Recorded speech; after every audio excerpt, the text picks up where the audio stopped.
Welcome to the Redeemed Man podcast. I am Nate Dewberry, part of the team here at The Redeemed. We're so excited that you would join us today for this episode.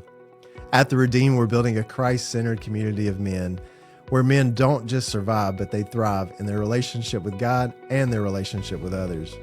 We believe in the power of meaningful conversations that inspire us, challenge us, and bring us closer together. In each of our episodes, we dive into our guest stories, both their successes and their failures within their faith journey. Today, I'm excited to have with me Pastor Chris de Monyé. Chris is the lead pastor of Village Church's Langley South location. He's originally from Winnipeg, but he moved to Surrey in 2013 following the clear call to pastoral ministry. His passion lies in building relationships and witnessing lives transformed by Jesus Christ. Chris and his wife Mercedes have 4 sons, and they are faithful in the proclamation of the gospel within their community and context. Today, we're going to dig into his story and talk a little bit about pastoral leadership and about the transformation that Christ brought about in his life and the journey to pastoral ministry. Chris, welcome to the show.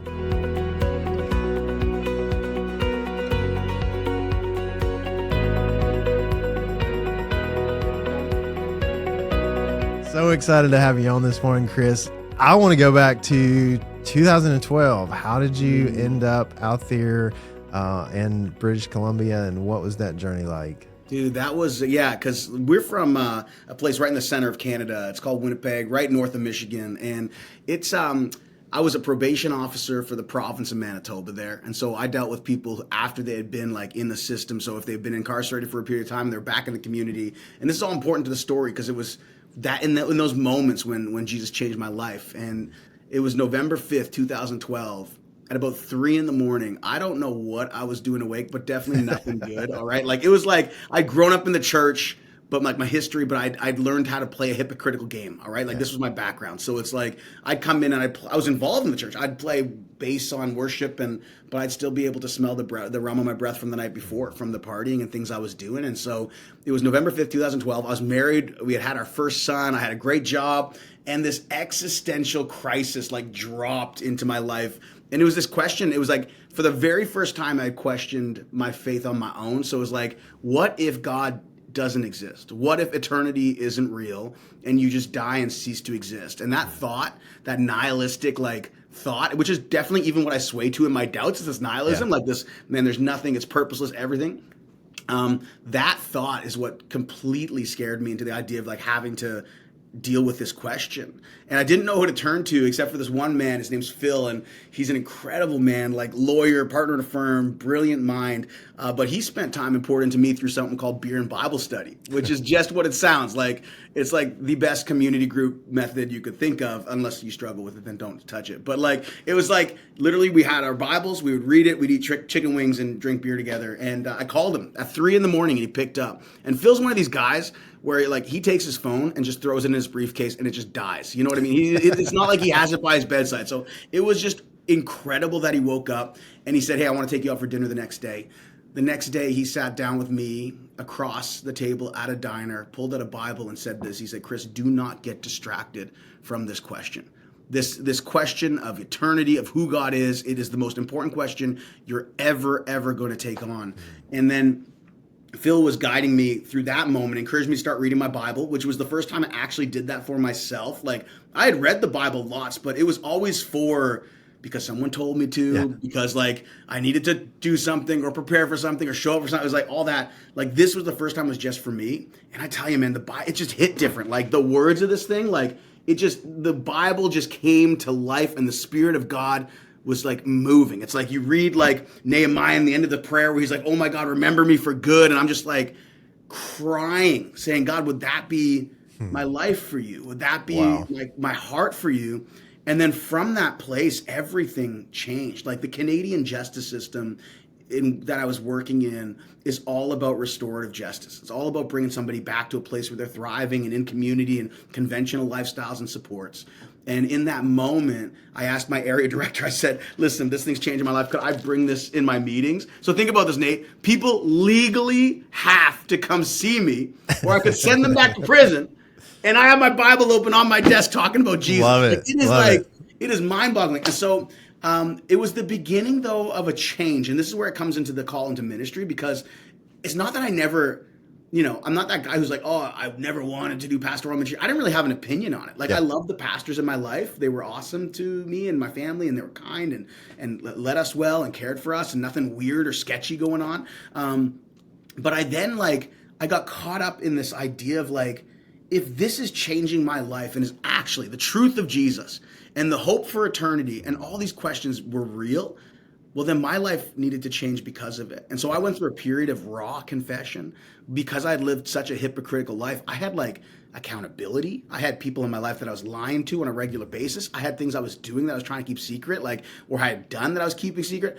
I just needed to flush all that out because it was no longer sitting well in my soul. And so it was like, you ever seen that sitcom, My Name is Earl? I don't know if it was popular throughout the States. It's like a terrible show, all right? I don't know if anybody who's on it who's ever listens to this, but I'm sorry. At the same time, it was like just entertaining. But the whole premise was, it was like this karmic system. But the guy had a list. Earl had a list of things that he had wronged people in. And every episode was him trying to make something right. That was like my life with confession. It was like every day, I'm like, the Spirit of God would put something on my heart or my mind. Hey, you need to go make this right with this person. Hey, you need to go confess this sin to this person. And Nate, I'm not kidding you. Every single person I met, and I'm talking like it's a weird balance, because when you're hit with the gospel of Jesus, your past doesn't just stay in shame. It becomes an opportunity for freedom. Yeah. And so here I am, like, I'm nervous to share, but I'm so confident that I'm not defined by it. And like, I'm just still like walking this out with him. And as I'm going and sharing with people, every person met me with grace. Every person told me how loved I was. Every person, like, some people were like, yeah, I knew anyways. Like, thanks for finally telling me. But like, every person was actually like not just okay with me, but actively loving me through that whole transformative confessional process. Yeah. And that just like set my heart on fire for the freedom that the gospel could have. Because now my life wasn't a duality. Yeah. It was like me stepping into who Chris is in Jesus. And that changed everything about me. And then we moved across the country because we thought, this is something that my wife and I thought it was going to be like a season of preparation for ministry, because we were like, man, we got to do something with this. We don't know what and we don't know how. And so we applied to 2 seminaries, 2 of the major ones in Canada, got accepted into both. And it was because of my mentor, Phil, the guy who I called that night.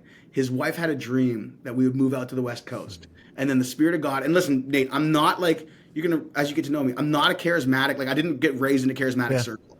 But I'm now raised incredibly conservative, but have so many charismatic friends who help me love Jesus more. Like reformed background with like the Spirit-led friendships that like help edify, encourage, and grow me. And so it's this cool mix where it's like, man, I'm learning what it's like to walk in the Spirit, to share from the Spirit of God with like the integrity of the Bible and and so my life became this, I want to teach people about Jesus in a way that's real and practical and work, but also trusting in His grace and His character and what He's done and what He's accomplished. And so we moved across the country to the west coast of Canada.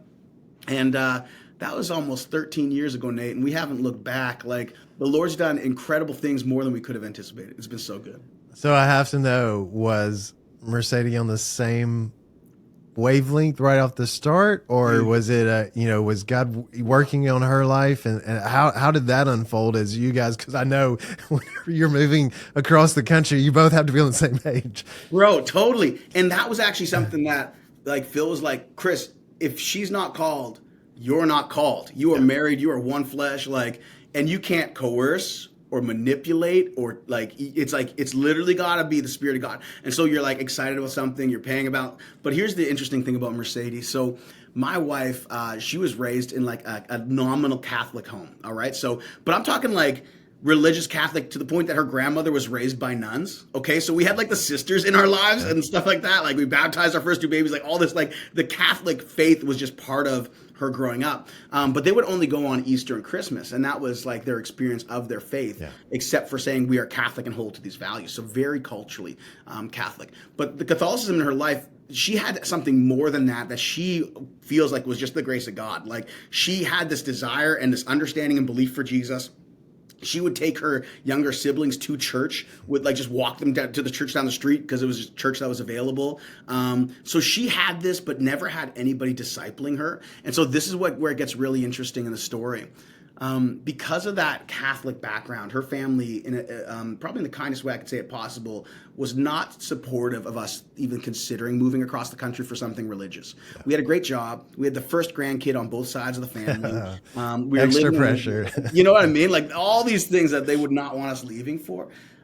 But then I had this calling that was developing, and Mercedes and I have always communicated super well. We've been together now 20 years. And so like we met when we were 16, 17.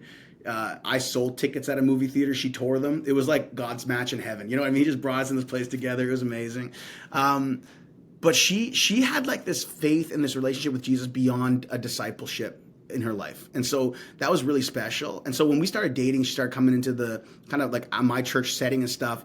It was a no-brainer for her to start really like locking in and learning from the Bible. And what does it mean? Oh my goodness. And this is how you live. Oh, and this is what Jesus wants for you. Oh, and this is how you thrive. And it was really cool. So even when I was in that crisis of faith moment, I remember sitting with her and being like, babe, I don't know if I believe any of this.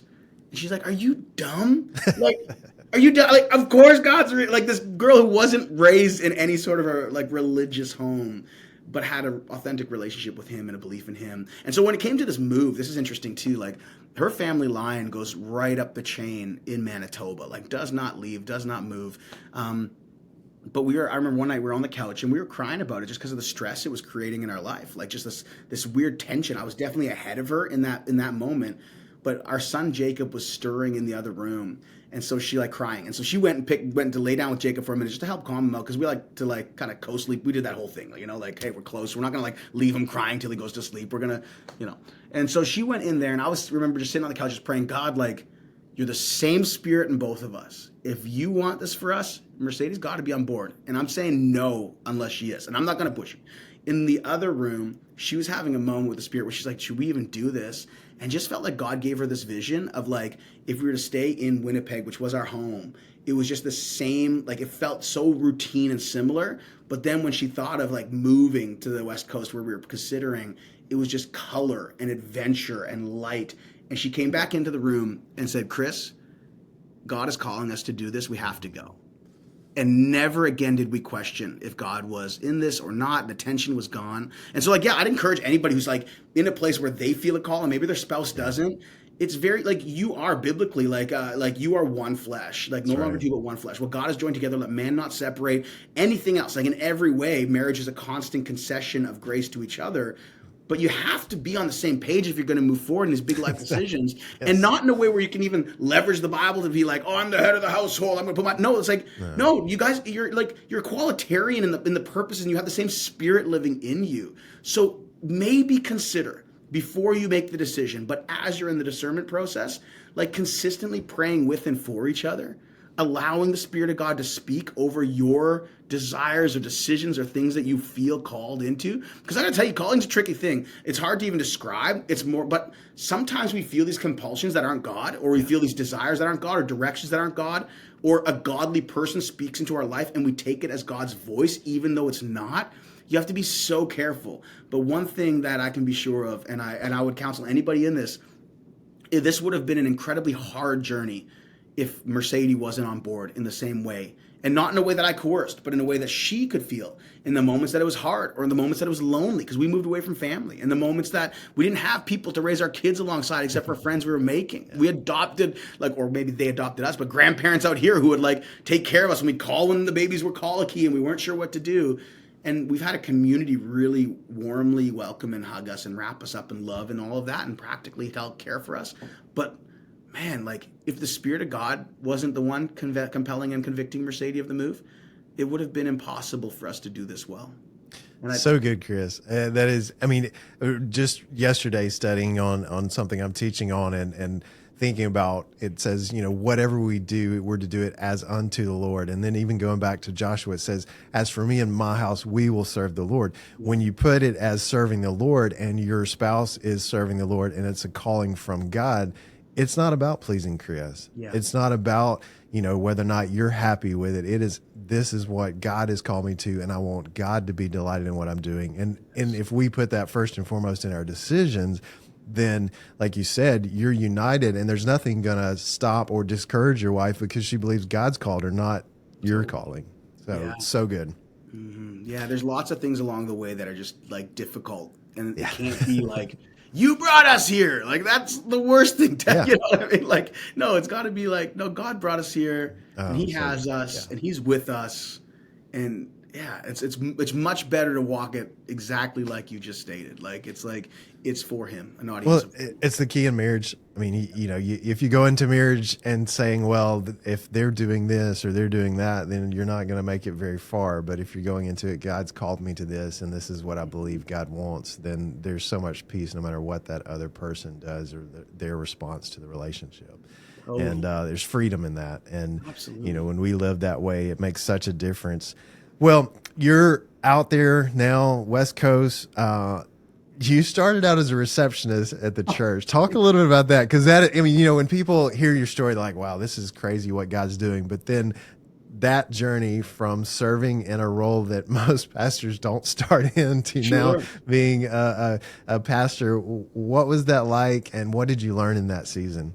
Yeah, man, dude, it's amazing how in line it is with what we were just talking about like God's will. And so I want to share the story, if that's okay, of what brought me into that role, because it wasn't one I would choose. Like, I was coming from being a probation officer in a unit that's called the random assault unit, like assaults, robbery, armed robbery, aggravated assault, manslaughter, charges and convictions that, like, I don't know, the bravado in me as a man, I was just like, I feel cool, Nate. I feel cool. I'm dealing with people that have done rough things, and I'm helping them, and still a social worker, so you're soft and kind and relational. Like, if I wasn't doing this, I'd be doing that, but like, that's not what you think about when you think of a receptionist. Right. That's right. It's not like, I joked that I was like the manliest receptionist on the planet. But then I realized that was a pretty sexist joke, so I had to cut it out, but it still kills. But like, it was funny because I'm like, I didn't know this church that I'm working with is a church called Village Church, which has been very much like a movement of God, like amazing, baptized over 2,000 people. Like, and in Canada, Nate, it's just uncommon. We are so post-Christian. The average church size in Canada is between 70 to 80 people. Lots of rural churches that make that up. Lots of space. Canada is like, a different culture as far as where we are, probably 10 to 15 years ahead of America and a lot of like our politics and where people are. Like, it's not even a question. Some of the things you guys are still wrestling with. Of what's happening in the way that it's like, I don't even know how I would describe it, but maybe more left-leaning, liberal, like that kind of stuff. But so we didn't know this church existed. But this church is a very missional church. So when I went to seminary, I talked with the administrative girl there, and I said, hey, can you tell me of some local churches? My wife and I are new here. We want to find some. So she pulls out this binder and starts reading churches and describing them so lovingly. Oh, this church is so relational. You'd love this. Oh, this church, their pastor is so warm. And then they get to Village Church and say, oh, Village Church, go there if you want to be overworked. And then she moves on to the next one. And I'm just like, this is like what I'm kind of looking for. Me and Mercedes were kind of hoping to find is like, not overwork. I'm not saying that's what you should run after, but opportunity to be on mission with an urgency that means something. Like, this is what God just did in our lives. Like, He completely flipped everything. So to hear you might be overworked was kind of compelling. So my wife and I go in there, and we listened to the sermon, and that Sunday was like a vision Sunday. It was so perfectly lined up. We just heard more about the vision of the church and what it's doing, and I was like, feeling from the Spirit. My wife was feeling the Spirit. We were feeling from the whole thing. We're like, this is it. This is where we want to be. And not that we anticipated to have a job there, because Nate, the Lord had already set up a job for me that was incredible. Okay, so like, I thought I would be able to transfer my probation status to BC. I had an office I was going to work with. Everything looked really good. But it didn't work out because I had to take a English competency test, like, that they needed me to have. Like, this is my native, like, this is what I speak. Like, what are you talking about? But they only did it so many times. So I was waiting on that test. In the meantime, my grandfather's best man from his wedding, which was over 50 years ago, son's kind of friend owned a security company. And he said, Chris, I want to pay you to actually like be a manager of my company, but 90% of my staff are Muslims. He says, and I want you to go and meet with these guys overnight at the places they are, check that they're not sleeping, but also tell them about Jesus. And I said, this is crazy that I'm getting paid for it. He's like, and he's like, and I know you're in seminary. He's like, if you need to work on papers or stuff, he's like, let me know. I'll just shift you in a place where you do one lap every hour, and then you can sit down and read and work on your paper. I said, this is incredible. So that's a job that I had initially. So I wasn't looking for a job. I was looking for a church to get involved in. But then I ended up talking to the lead pastor of the church. His name was Mark Clark at the time. He's now moved on to Bayside Church in Sacramento, California. He's one of the pastors down there. Incredible guy. Love him. He took me under his wing, all this stuff. But I'll tell you the story. I get him him off stage. He comes off stage. I meet him, tell him my story, and he and one of our other staff, they had a talk and both felt like the Spirit of God was in it. So then he found me again, invited me, like that Sunday, invited me out to coffee with their executive pastor that week.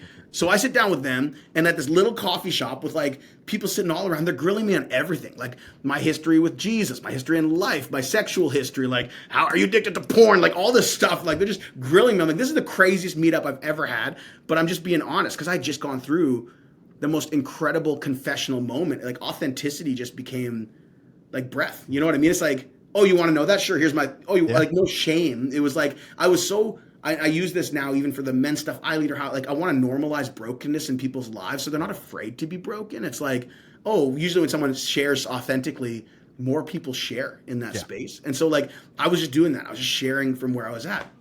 And they're like, okay, well, listen, are you looking for a job? I said, well, what do you got? And they talked about this opportunity as a pastoral apprentice. Great salary. They pay for school. School, like seminary time is work time. Your pulpit supply for churches. It's like the pastor's dream as far as development. And so I was going to take that role, and I went in and sat down with the executive pastor, and he said he offered me that job. But then he said, but Chris, we also have a curveball for you. We have a need for a receptionist. And if you'd like, this is what it is. And it's rigid hours, no help with school, like 9 to 5, Monday to Friday, no help with school. We want you serving on a Sunday still because that's what you do in the church. You know, we have other people work 5 days a week and still serve. You got to do that too. And it's like all of these much less salary, like incredibly big jump. And I'm like out here with my family and my kid, like my first son. We have another baby on the way. And so I said, well, are both offers on the table? And he says, yeah, both offers are on the table. He's like, but you got to tell me by tomorrow. So I'm like, okay, this is crazy. I go home thinking, babe, this pastoral apprentice job looks incredible for us. Like school's paid for. I don't have to worry about anything, all this stuff. And so but this is where it gets a little bit wild and feels like God's calling again. I was such in a prayerful posture of just listening to what he wanted. And I laid on the floor in my house. Well, it wasn't a house. It was a basement suite. So living under somebody else's house, okay? And I laid on this floor until 5 a.m. And I wrestled with God, saying, God, thank you for this pastoral apprenticeship. And him saying, no, you're going to be the receptionist. And me saying, no, God, I don't know if you missed that conversation. Like, this is the perfect opportunity for me to develop. And he just would not relent. And this is how I've learned to even describe calling, because it can be so strange. It would have felt disobedient, Nate, for me to say yes to the pastoral apprenticeship job. And like, it would have felt disobedient. Like I would have felt like I did something against what the Lord wanted, despite it being economically better, time better, work-life balance better, like trajectory for what I thought my life needed to be better. And so I sent an email to this executive pastor saying, hey man, like, okay, I feel like I could take this receptionist role. But can I still get developed? Can I still do pulpit supply? Can I still? And he just texted me back. Didn't even send me an email back. Just texted me being like, great, coming to sign the paperwork. That was it. No confirmation of anything else, nothing. And so I started as the receptionist of the church. And Nate, it's not a common road, but in the local church, it should be. There is so much you learn. And from every level of how an organization works and what's needed. Like these administrators in the church are the unsung heroes of the church. I'm not even administrative, but man, did it teach me a lot about the weight you carry, the responsibility, the attention to detail, all the things nobody sees, the power in the role you have to minister to other people in the gospel. Nate, it formed my philosophy of the value of people in the church in a way that I think I would have missed if God didn't put me in that place to humble me. Like, and I'm talking about humbling in the way, even like my dad passed away at 52 years old when I was in that reception seat. So I was still wrestling with my pride as a man and what I was doing. Was my dad proud of me? Now, he never gave me a reason to doubt that he was proud of me, but my own internal, like, am I doing it? Am I showing up? Am I working in a way, because work's important to men, am I working in a way that my dad looks at me and says, man, I'm proud of what my son's doing. He tells his friends when I'm not there, do you know what my son's doing? And I wasn't sure. Do you know what my son's doing? He's a receptionist. He left for a ministry. He left an awesome job, but now he's struggling to put food on the table with his family and be like that. Didn't know what he felt, you know. And I wrestled with that here. But what I never wrestled with, I never had a question, was God developing me in that season? And it wasn't just that I had to make that decision once, because anything you excel at, people will take note of. So like when someone came in for, let's say, for a meeting, I wasn't just the receptionist like, hey, like, can I get you something to drink? I was like, listen, like, you want a water? You want it to be room temperature or cold? Because I know people have sensitive teeth. You know what I mean? Like, you want like a coffee? We got 3 different kinds. You want a mocha? I can make you one up. Like, it's like I was just going off to try and care for people, praying for people in the lobby if they're like dealing with stuff and they're waiting on the pastor. I'm just sitting there with them as a person who loves Jesus and loves people, and said, hey, can I like pray for you now? Like, is that going to be any concession? Can I help you? Like, just talking honestly. And I still hear today, Nate, of people in our congregation, a congregation that I get to pastor, who are like, Chris, like, you were the first person I met at Village Church, and you're the reason we stayed. Wow. And it's just crazy. And so what I've learned from it, like, I think one, of course, the value of those people, they should be like, you should shower them with love, praise, and affection. Like, find out what you're, like, if you feel like you just walk by your administrator and don't celebrate, you should actually, like, if you're in any leadership position, it shouldn't just be a day a year where you celebrate. Like, it shouldn't be just a birthday. Like, it should be a constant place of like thankfulness towards what they do, because they do everything you don't see.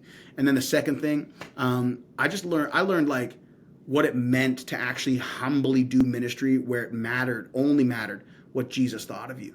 So it's like, man, yeah, I'm taking out the trash, but to the glory of God. Yeah. Like, you know what I mean? Like, okay, man, wow, I got my first preaching opportunity in junior youth on a Sunday in front of 12 kids. To the glory of God, you know, like, oh my goodness. And so I think throughout all of these different stages, because it didn't end there, my journey didn't stay. Obviously, as a receptionist, God had a plan of like track for me of what he wanted me to do. But Nate, in the way, in his timing, like, I really feel like you humble yourself before the mighty hand of God, and he will lift you up in his due timing, like what he wants. And so you have to put yourself in a place of humility, but not thinking less than. It's like, no, go in with your gifts. I'm an outgoing guy. If you're sitting there across from me in the waiting room, I'm going to talk to you, and I'm going to ask you how your life is, and I'm going to listen, and I'm going to be like thoughtful in my response. I'm going to be me, and in any seat I get to be. And so it's really felt hauntingly the same, you know, being the lead pastor as the receptionist, obviously different context, but like, and different weight. But like, I tell you, man, like it was what I believe it gave me a credibility to others of like which I didn't expect. I wasn't doing it for that, but it has created that. And I believe it also humbled me to the point of, man, I can carry any seat, and I'm not like, it's like even Good Friday. It's like I was, and again, humble, not patting, not like saying everybody needs to do this or signal virtue or virtue signal or anything. But it's like we needed help up in our kids wing. And so I took on one of the classrooms, and I got to teach the gospel to this room of kids, and I got to sit with them in small group and answer questions. And I got to, like, what a beautiful privilege to just get to do that and experience it and join it and like see what God's doing there when it wasn't my responsibility. No, but it was a gift. And so like anything you walk through can be, and man, reception really has been for my life. Yeah. Chris, that is so rich and so good. I think one of the things that I immediately go to is kind of the current, at least what I believe is the current culture within at least the American church. We have this real love with leadership, which again, don't get me wrong, I think there's so much we gain from that, but I also think there's a little bit that we miss on the humility and the pastoring, the shepherding side of Jesus. How do you navigate that tension yourself between like, I want to grow, I want to be better at what I do, but I also want to come into it as a humble servant, knowing that sometimes Jesus calls me to do something that's so radically countercultural? Because at least in my experience, a lot of what we're seeing is just this adapting to a leadership philosophy that often says, well, you're the leader, you shouldn't stoop to that because you've got more important things you need to be doing. Sure. Which again, I understand there's an importance to that role, but then there's still that servanthood of Jesus, that meekness that he brings. How do you carry that tension? Yeah, my responsibilities now allow me to do that pretty freely in the way that I'm a teaching pastor so Village Church has 6 locations across Canada. I'm a teaching pastor for the whole church, one of 4 on a teaching team. So I'm up once a month, but then I also carry a congregation of about 2,500 that I shepherd primarily and that I care for, which is like impossible for me to do. So then I have a pastoral team that I care for, who care for them and the team and staff. And then I'm also on the executive team of the church. And so I get this beautiful like pull into both directions, where I have this local church that is really mine in the way that it's like, I feel like, and I mean, it's Jesus, but I mean, it's mine as in it's my church. Like I am one of the sheep in this church that are like, I'm walking with my pastoral gifting and leadership, all of that, but I'm alongside people. I'm known. People know my family and my wife. My wife has deep relationships that are just hers, you know. My kids have deep relationships that are theirs. I feel completely seen, which kind of keeps you gotta be, you can't have that big gap when you're known. Like if you start siphoning yourself out of the church's life and experience, if you don't feel like you're connected, if you're not part of the community of the church, well, then you're gonna have a hard time feeling like yourself because people don't actually know you. So when I go up and I preach, my favorite thing is preaching to my local congregation because I'm preaching to people I love and I know, like intimately know. Like I've walked through your life with you this week, and that helps me a lot. But also when it comes to that like balance of growth, you have to learn to redefine your wins. So many of us think of our growth and we put these levels of like a win or an achievement as a signal of our growth. So it's like, hey, I'm growing because I got this degree, or I'm growing because I got this promotion, or I'm growing because I got this relationship, or I got this new network, or I got this new, like whatever it could be. You put these markers of growth. Like I'm in jiu-jitsu. So it's like a marker of my growth would be that I get a new stripe on my belt or I get a new belt. Like it's like, okay, but there are also other wins. There's wins along the way. Let's just use that jiu-jitsu analogy where you put on pajamas and wrestle with guys, right? So I'm a purple belt, like mid-level, purple belt, 2 stripes, mid-level. But I know I'm growing if I'm like, you know, when you're in a jiu-jitsu club, there are people who show up frequently and people who don't, and you know you're growing based on your growth against those people. So it's like, man, I'm catching things I wouldn't normally catch. Oh, I'm not as exhausted trying, like, you know, working for my back. Oh, I'm like, there's other growth things. So it is in ministry and life too. So it's like, if you redefine your growth and not by what you would normally define, then you're able to actually feel like you're growing in a humble way. And what I mean is this.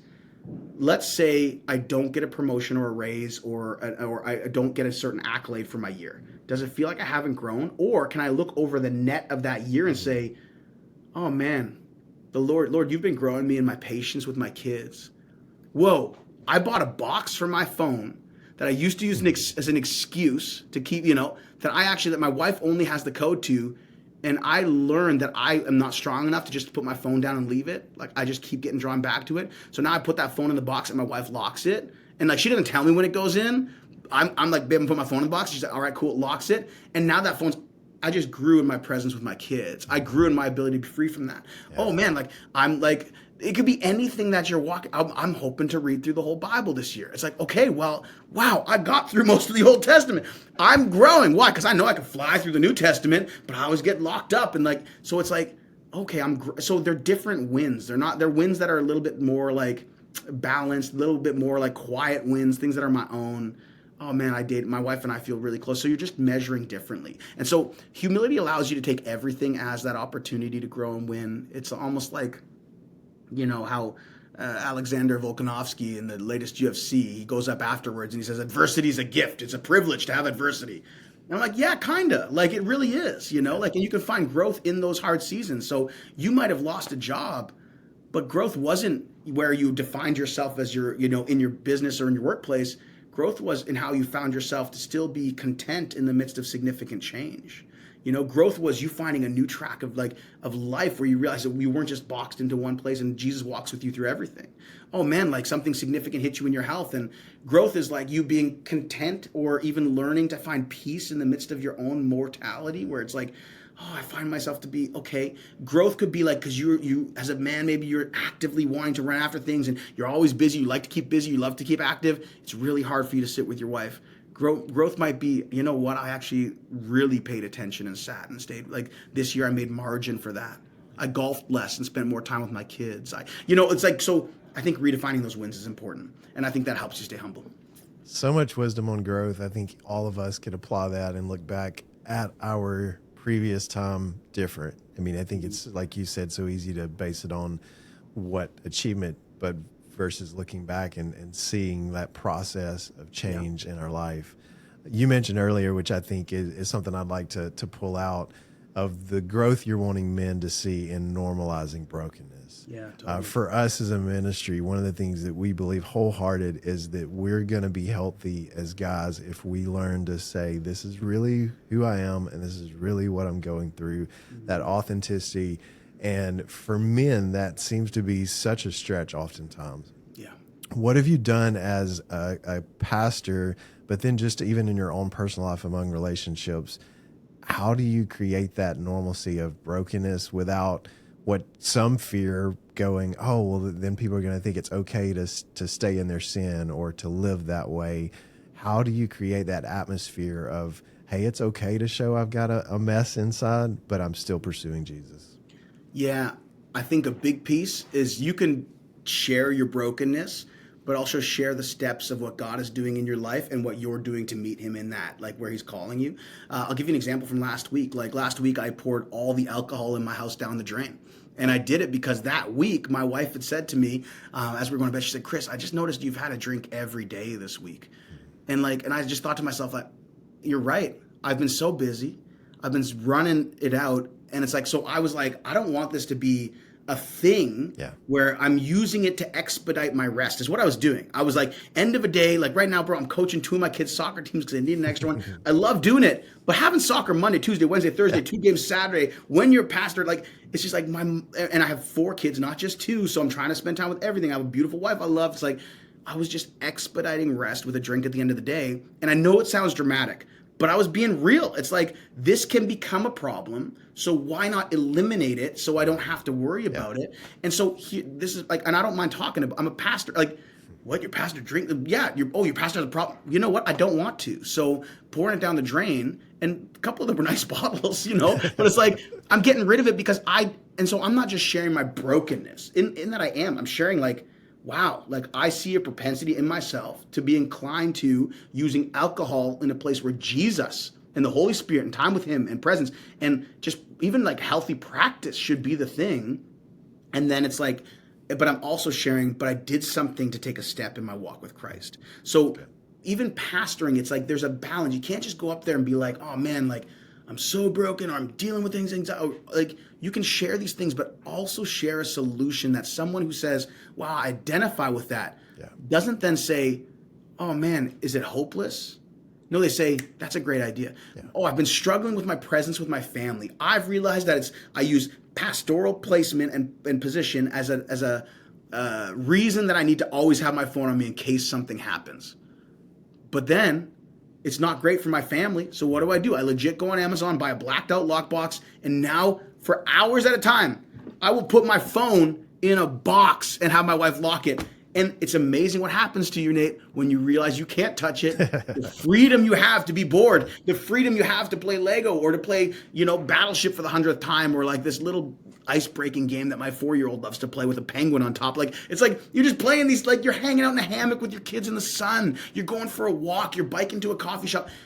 And you're just able to, it's not that I didn't do those things, but you're doing them presently with your family, which is like matters way more than whatever dopamine hit you get from an Instagram like, or what you get from somebody needing you and you're trying to be Jesus for them when that isn't your call as a pastor anyways. Like you should be presently bringing Christ to them, not being Christ for them. Like, so it's like, it's just amazing the differences. So yeah, you normalize brokenness in being a broken person, but you also normalize growth in Christ. Because if the Spirit's living in you, that's what he's doing. He's edifying you, encouraging you, growing you, and convicting you. Though, like he's going to be doing all of that good work, and he wants to be doing it all the time. Like think of the wisdom of God in Proverbs. It talks about it like being like a voice, someone standing at a busy street just yelling. Like wisdom is yelling through the streets.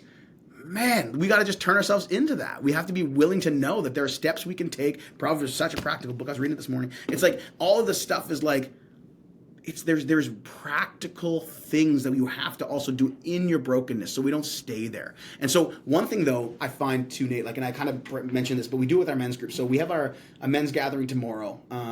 This is our 3rd gathering, and we've outgrown the space that we're meeting in. So it's just like it started. I thought it would be like 40 guys. Over 100 came the first night. Over 200 came the next night. To like this one, I'm expecting like 300-400 plus. Like this thing is just like awesome. Starting to grow and bubble.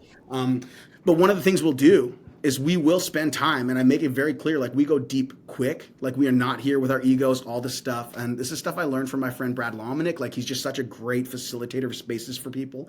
And it's like, and so we do that. And I've seen over and over and over again that men are in a season now where if you give them the space, yes, and you set the tone of confidentiality and authenticity, and you go up there and do it yourself. And I've had to extend these times where like men in groups of 3 who don't know each other, I'm talking no history at all, are sharing their deepest struggles. Like, what's your pain point? They're sharing their deepest struggles in an authentic way and praying with each other, where I expected this to go on for maybe, I put like in the planning center, which is like something we use in a church tool to say like, this is how much time you get for this. I put like 12 minutes on it. I literally have had to sit there for like 27, 30 minutes because it's just still happening. Men are sharing and crying and opening up and finding Jesus in there, and then relationship and community and friendships that are like, man, they're calling them to a different level. And so, yeah, I think that's important. So normalize the brokenness, man. Let's not hide it. Like, we are all messed up, broken, deplorable, sinful. Our minds, our desires, our thoughts, our habits, like, yes. But if the reality of Jesus and the Spirit of God and God the Father are true, then there should be transformation. And we should be optimistically hopeful that we won't have to be stuck in the mire of our sin, but that not only Christ paid for it, but now he empowers us to live differently because of the Spirit's power. The same power that rose Christ from the dead now lives in you. Amen. We just celebrated that. So it's like, man, there has to be real transformation available, and I believe it is. And so we're seeing guys break free from crazy habits and like these things that they've been entrenched in. And I just like, not only believe for it, but I try and model it in my life. So that's why I don't mind getting on a podcast and being like, yep, poured it all down the drain. Man, I don't need that stuff. Like, that's just like, but that's just one area. It could be like, yeah, I was super impatient with my kids, and I aim to be a more patient dad, or like I didn't give time or thought to my wife, or man, I totally judged this thing. Like, you just have so many, I was so arrogant in this moment. Like, you just got to be authentic in your own walk too. But you have to be faithfully walking with the Spirit. And I think what you shared about even sharing with your wife, sharing with those close to you, like that confession, the ability you have to know what to share to your congregation, to those who are listening, happens by sharing in those intimate spaces and knowing, I think when it goes awry is when that platform becomes the first time that's shared, and it's like, what in the world's going on? But it is that community space. It is that context of intimate relationship, people that care about you, that have promised to be a confidential space. One of the things it's so funny because you mentioned all these things that are like our core values. So for us, it's Forge Brotherhood, which is all about, we're relational. Everything we do believes that, at the end of the day, we're going to be healthy if we're in healthy relationships with others. That's essential. We, believe that we're called to ignite a fire, that transformation should happen. Transformation is a process, is a journey, that it doesn't mean you're perfect, but if you're in a group, if you're sharing, you should be growing, you should be changing. We believe in vulnerability, that to take the mask off, that, we're authentic. We don't put on a show. We say, hey, this is really what's going on in my life. And when you do that, that shame begins to disappear because guys go, oh, I get it. I've been there too. Somebody else identifies with it. And then it's got to be a safe space. It's got to be a place where guys believe and have said, hey, I'm committed to honoring you. It's important because you're going to honor me as well. And then for us, it's biblical. It's not just self-help. It's not just, this is for what we all need for fun. This is because we want to be like Jesus, and this is the foundation of it. Yes. And we're seeking to live by the word that's never going to change. And you mentioned all those things, and yet I think that is what we're seeing happening in so many contexts with men specifically. And I think it's something that God is doing uniquely in this time and season among men across our country and Canada and globally. And it's very exciting because I think, we're on the precipice of so much that's going to come after this as men begin to step into who God's called them to be in a healthy masculinity that is not something that it's not. It's the way of Jesus. It is being a protector. It's being a provider, and it's really simple. It's not much more than that. Yeah, And it's not grunting or all these different things that you have in the mind of what the masculine. It really is boiled down to a few things, and I think that's the beauty of it, that we can step into that. And I'm so thankful for what you're doing there in your local area and the context. You're passionate about the local church. Totally. Talk to me a little bit about that passion, and then what do you see happening in the church within Canada? For us in the U.S., a lot of times the only thing we think about Canada right now is in relationship to politics, and Sure. and not often in any other way. Mm-hmm. But talk to us a little bit about what's happening there. You mentioned the church, you mentioned kind of the state of the culture of the nation, but what do you see in that space? Yeah, well, I'll start with my love for the local church. Like I sincerely, it is what the church is. We can make this big idea, and globally there is the global church. Like there's anyone who would love, yes, we're part of Uni, but like everything that actually happens in life happens in the smaller context. Like, so even if you want to make change, start in the smaller context of your city. How many people don't know, like, the people who like live in and function in and go to work every day in their city? That's just a walk from their house. Like, and so I live in like a downtown core of the city we're in. Like, it's not like this huge metropolitan, but it's like this, it's urban. It's an urban space. And it's like amazing because as you start going to the coffee shops there, you start finding the little nooks and crannies, the little mom and pop shops, the little local things. You get to know the community. And so it is in your church. Like, spend time in the local church getting to know people, and you're just going to see how rich it is, how beautiful, like the community that God has placed together in that moment, in that time, with all its quirks and all its indecencies and all its weirdness and but all the beauty and all the giftedness and all the care and all the compassion. And it's like, that's where the life of the church comes from. Now, I'm bent towards relationship. Like, if you looked at my Berkman, dude, I'm like top right corner, green, like relationship, like that is me. You get what you see. But it's like, I also have seen the value for people who aren't that, for people who need to just find their place, who need and it's not just a church that is on a Sunday where you're just experiencing each other and the best that you have, because that's often a best foot forward day. You put some nicer clothes on, you did your hair that day, you got a sweatpants, you're working, you're going, and you're smiling and you're engaged and you're seeing people in all different walks. But when you're in the life of the local church, you realize how complex all those relationships are. It'll be someone's best day, and then I'll turn around as a pastor, it'll be someone's worst day. And you're seeing like just the breadth of the gospel through people's lives. And then as you equip people and send them into each other's lives and encourage them to connect and encourage them to grow and follow up, it's really just like, it's beautiful because you get at the front row seat of what God's doing in this micro way that encourages you to a macro lens. And also I think it's the place you will be most healthy as a pastor. I know I'm shepherdy. I know that's my bend. I do love to talk. Like, God, yes, he's given me that. I believe he's given me that gift, and I live into it. But I really love seeing people thrive. I really love being in people's lives. I really love walking that out with them. And I it's just a gift for more people if they lean into it and if they get to experience it, if they have a place where they're known. Like, it's the only way you'll be healthy as a pastor, I believe, is to be in rich community yourself. Yes. And you should be able to find that in your local church. And if for some reason you feel like you can't, you should really assess before the Spirit of God if that gap between who you are and who you've shown yourself to be is too big, or like compared to what it actually should be. Like, how do you make that smaller so it's just authentically you? And the motivations as to why maybe you feel like it can't be. Maybe you feel like you've just acted in a way that you have to keep this facade up. It's like, that's not fair to you or your family or your church. It's like, be authentic and walk in that if God's called you to it. When it comes to the landscape in Canada, man, Nate, there are some heavy hitters, and I mean like incredibly gifted men and women across Canada who are doing amazing things with the gospel of Jesus. It is a unique season for Canada. I think you're right, with men as well. Like the largest and fastest growing movement of people like towards the church is still women over the age of 55. That's like holding its share. But like second to that is men under 25.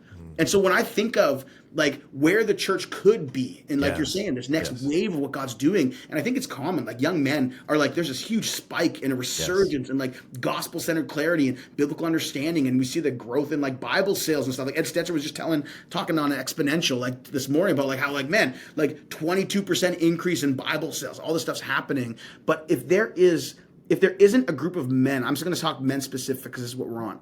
If there isn't a group of men in the older category of the church today, who are tied into the local church, who love Jesus and have done the deep work, who have been authentic to go places in their soul and in their practice that they will not be able to mentor this younger generation into who God intends for them to be. Like there just is wisdom that comes with life experience. Yes. And men need to step up and step in now so they're prepared for when. So it doesn't just feel like a tidal wave of like, you know how there's always these like generational wars, you know? Gen Z's killing Gen A's like taking like all these, no, it's like, what if instead it was a generational celebration in the church and a generational equipping, which is what I think Timothy's talking about, like Paul's talking about Timothy. Yes. It's like, you have to be willing to like adopt this younger generation and give them a freedom to do what God wants them to do. They don't have to do it your way. They have to do it their way in their time with the Spirit of God, of course, under the authority of the Bible. But I mean like their way as in for their context that they know and have grown up in.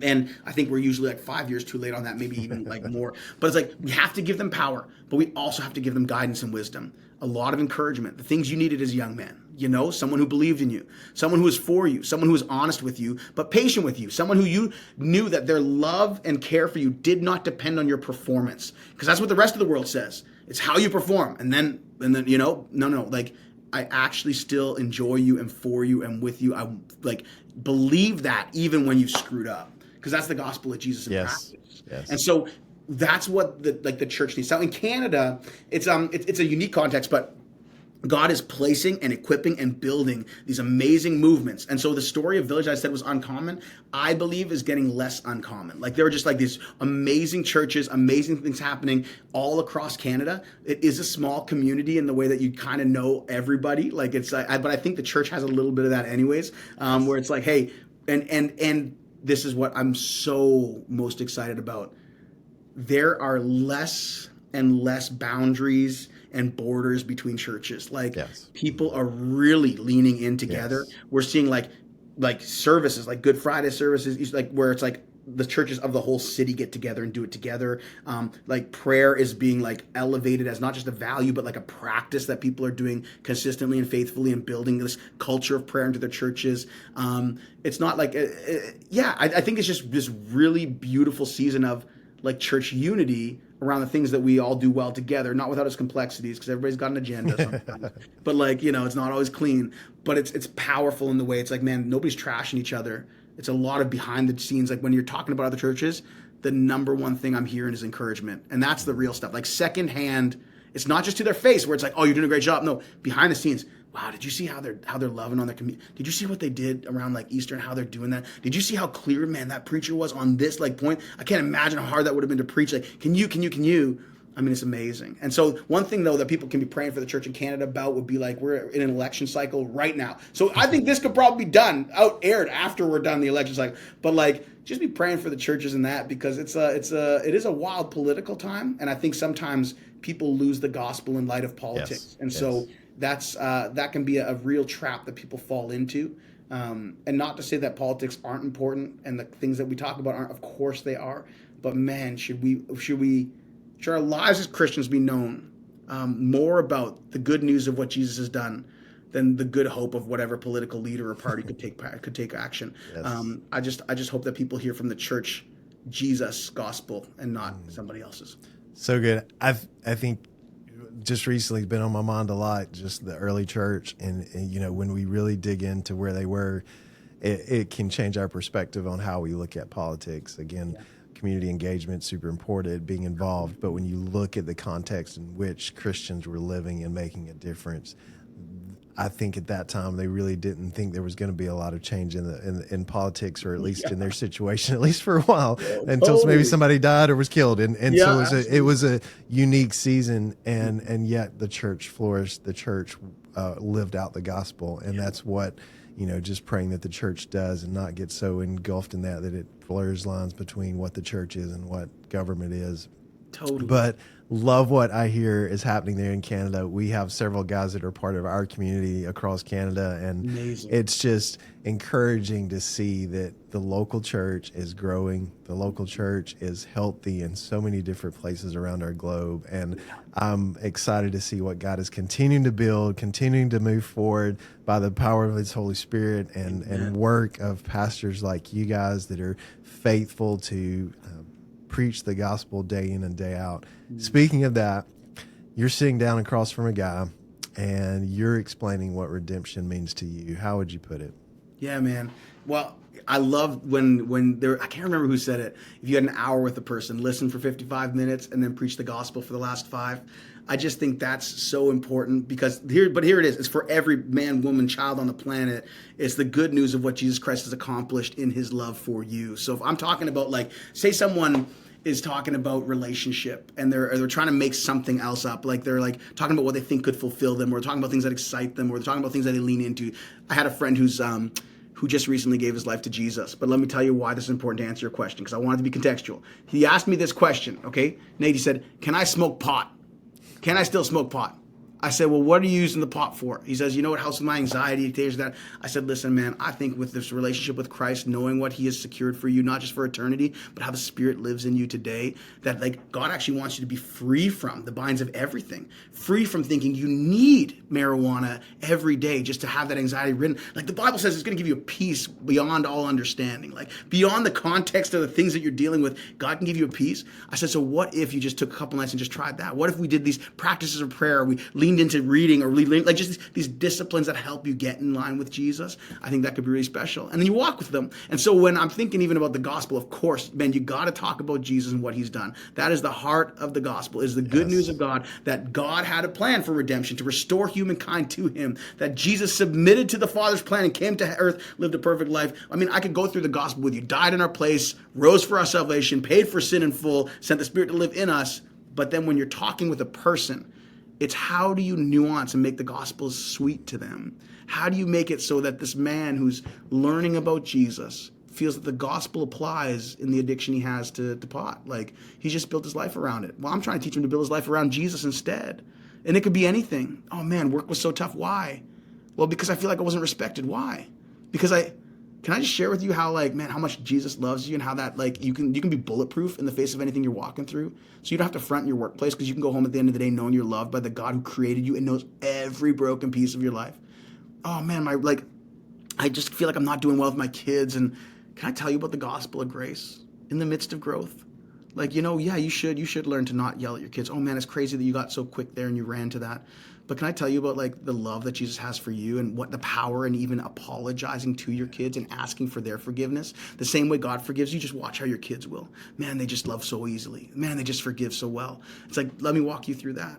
So I think if I'm sitting down from somebody, I'd really want to know their context, and I just try and make it sweeter. There's 2 primary ways to pastor, Nate. I think one is you can build a lot of rules by building fences. Think of your sheep, okay, and they need water to drink. You can keep them close to the water source by building fences around them so that they stay in one place. That's like religious rules, religious practices, how you should act, how you should function, how you should live. I could talk to that guy who said, should I smoke pot? And say, no, you shouldn't smoke pot. Or I could say, hey, you think that pot is liquefying and helpful and hydrating for you?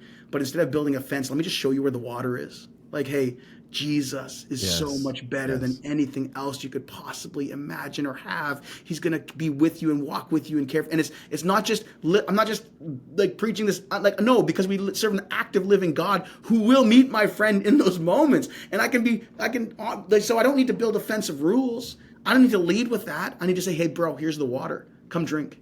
Come drink. This is the water you want. And I think that's how you change people with the gospel. Jesus is the answer. Yeah, that's it, bro. And so many times we like to make it everything else. And yet when you make Jesus who he is and you taste and see that he's good, everything else pales in comparison to that relationship that you can have with a living, holy God who loves us and accepts us as we are, but doesn't leave us as we are, is constantly transforming and changing us. And that is so beautiful. Chris, it's been such a pleasure to have you on the show. As we wrap up our time together, is there any last words you'd like to leave with those who are listening or watching? I just want to give you that opportunity, but it has been a pleasure. I think, I do actually. Just one quick story. We live in British Columbia. There's mountains everywhere. It's beautiful. On clear days, you can really see them clear. And I always tell my kids, whenever I see them, do you see those mountains? Do you see those mountains? But they're entitled because they grow up out here. So they just don't, they don't see them. But they're the beauties everywhere. But as we go over one overpass that takes us above the city, there's a bread factory right over the overpass. And every single time they're like, roll down the windows, Daddy. We want to smell the bread. Roll down the windows. And they're overwhelmed by this, like, Here's what the book of Colossians tells us, and this is an encouragement to all the men out there, anybody listening. The book of Colossians is almost as if Paul like penned this through the corridor of time to us, because he's writing to a church he didn't know. And throughout the whole thing, he says every challenge that's happening, he says, get your eyes back on Jesus, get your eyes on Christ. You're no longer in a kingdom of darkness, you're in a kingdom of light. There's a full poem on who Christ is, and then it says, put your eyes on things that are above where Christ is seated. So here's my encouragement. Like my kids, they lose sight of everything else because the bread smells so sweet. It's like, hey, get your eyes on Jesus, and I promise you all the other things will become less bright, less important, and not in a bad way, but in a way where everything flows then from, man, the gospel of Jesus is what fuels me and inspires me and encourages me, and now I can go forth into the world with that. And so that's my encouragement, man. And if you need looking for something practical to do today, just read the book of Colossians, even just read chapters 1 and 2, and just see the places where Paul just like says, hey, get your eyes on him, get your eyes on him, get your eyes on him. And that first little chunk of 3, because that's helpful too. But yeah. Such wisdom, Chris. You are such joy and delight to talk with. Thank you for what you're doing. We're praying for you and your ministry, and excited to see what God continues to do there in the region that God's placed you for the local church, and look forward to having you down here in Georgia sometime soon. Come on, man. I can't wait, brother. So good to hang with you, Nate. Thank you. God bless.